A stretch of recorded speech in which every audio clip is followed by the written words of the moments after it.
Today, I'm going back playing some Dirty Bomb again. I wanted to see if Dirty Bomb is worth playing also in 2023. Some of you that have been watching other Dirty Bomb videos on my channel probably knows that I consider Dirty Bomb to be one of the best FPS games ever made.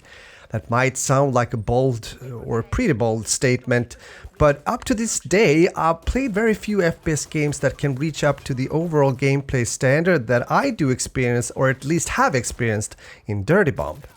At the same time, we have to be honest and also put it out there, especially if you haven't played Dirty Bomb before, but you are considering to try it out in 2023, that it is a pretty much dead game, you might say, in 2023.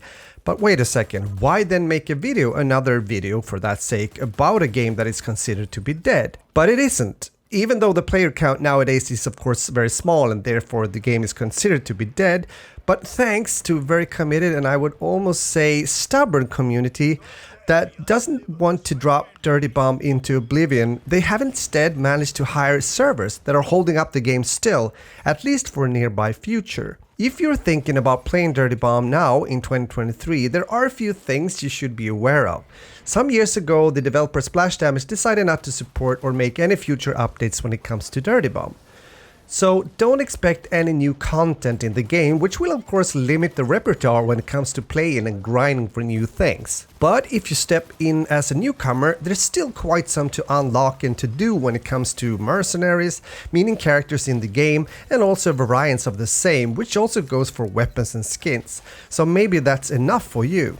The player base is, as mentioned, small nowadays. We're talking only 70 players on average, and sometimes peaking at 145. At least this is what I found when looking at the Steam Shards. Wow, you might say, or that's not good, you might say. It's indeed a dead game. But if you learn to find the sweet spots when it comes to servers and times where most people are playing, which is usually in the afternoon and evenings, you'll be able to play some full lobby matches. Since there's so few players nowadays, it almost becomes a bit familiar, meaning you'll start to recognize players in the lobbies, and I guess that's both a good and a bad thing for some people. With that said, I also need to mention that some people seem to group up, meaning you'll hardly see the teams being scrambled at all between matches or in matches, which can become a bit frustrating when better or higher level players don't want to let go of their opportunity to farm kills against less experienced players.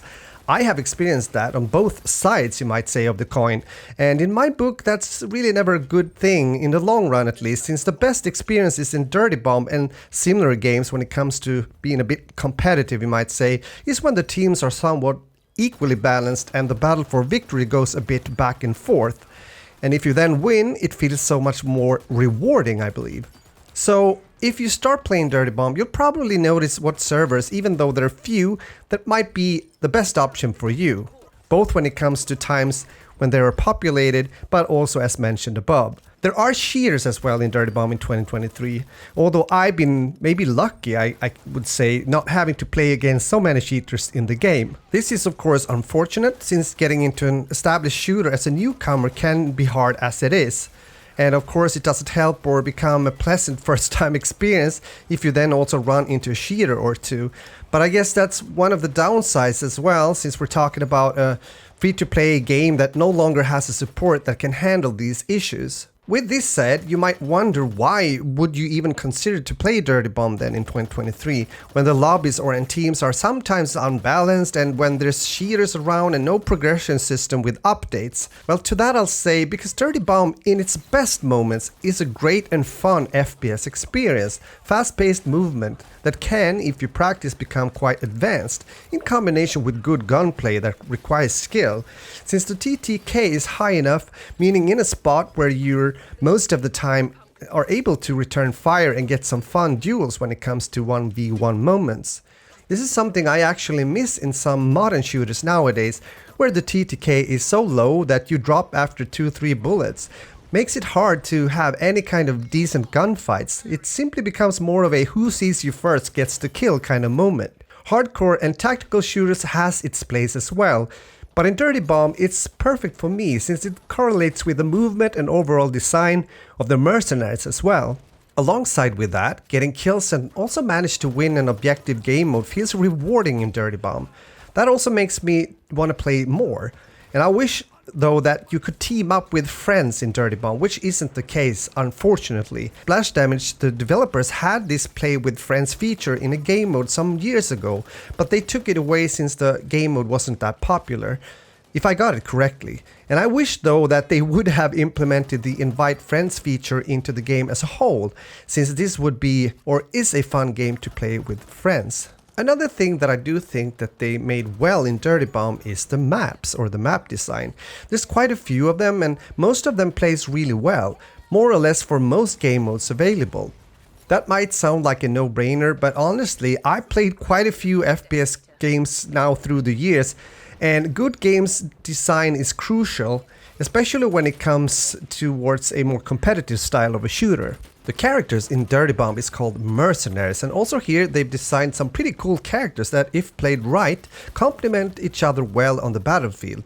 With other words, there's room for both some more like tanky mercenaries and experiences, alongside with some witty, fast-paced or sneaky flankers, good-hearted medics, and some busy engineers. Which also means that you most likely will find your favorite after some time playing Dirty Bomb. Since I usually main as a sniper in most FPS games, the sniper Vasily was the mercenary that I played with for quite some time in the beginning. But through the years I played with most of the mercenaries, so now I choose the ones that I believe will be the most beneficial for that certain map or game mode, or if we're attacking or defending. So there's a bit of smartness and strategy also involved in a game like Dirty Bomb from time to time. But is this enough incentive to start playing Dirty Bomb in 2023? Is it simply worth it? For me, Dirty Bomb works nowadays as a game that I come back to once in a while, especially if I'm tired of the bullshit in some newer FPS games, or if I simply want some variation. Dirty Bomb therefore almost works a bit like gaming therapy for me, almost like coming home, if that makes any sense at all. With that said, I do think you need a certain kind of mindset and also be a somewhat experienced FPS player or gamer if you want to play Dirty Bomb in 2023.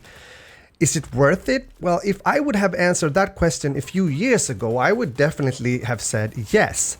Today, in 2023, I'm a bit more hesitant, I have to say. This is, of course, a subject of discussion, so therefore feel free to fill in here what you think.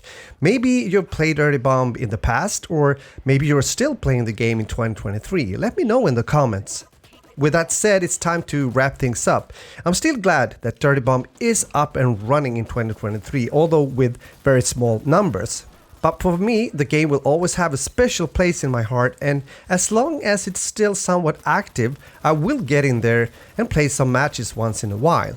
So thanks a lot for watching, and if you enjoyed the video, please give it a like, and also feel free to subscribe to my channel so you can check out what I have to say about other free-to-play FPS games, but also AAA games once in a while.